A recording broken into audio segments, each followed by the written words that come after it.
One of the problems that I have with the so-called social justice warriors and with this movement is that they're enforcing a certain type of thinking and behavior, and they're incredibly aggressive about it, hence the warrior term. Yeah, well, I think a fair bit of that is grounded again in temperament, which is quite comical. I mean, one of the things that our research indicated, research on political correctness indicated that this trait, agreeableness, is a good predictor of holding politically correct views, and also that being female is a good predictor of holding politically correct views.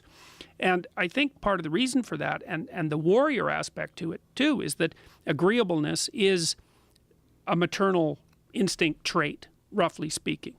And you know, human beings have very powerful maternal instincts. That's true for women and for men, because men are very involved. Male human beings are very involved in the raising of their children, which makes them quite different than many large animals.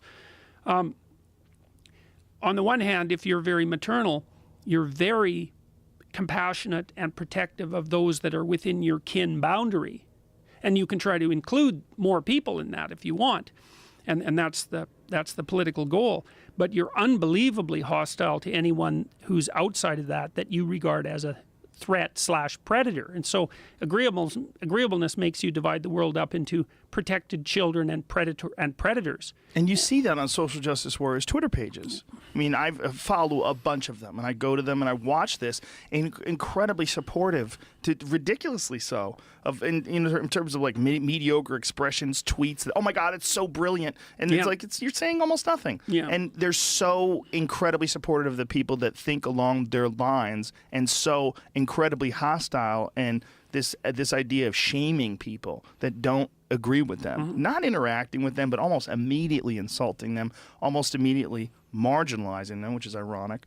This is what you see constantly, is like super supportive and super aggressive against people that have any sort of an opposing viewpoint. Yeah, well, they're all predators, the ones that have an opposing viewpoint. And that's how they define them. It's one of the things that's very comical about this, from my perspective, is that it's such sex stereotypical behavior, is that at the same time that the social justice warriors are denouncing the idea that psychology, for example, might have anything to do with sex differences, they're acting out sex stereotype behavior like mad in terms of their persecution of predators and their protection of the kin / in group.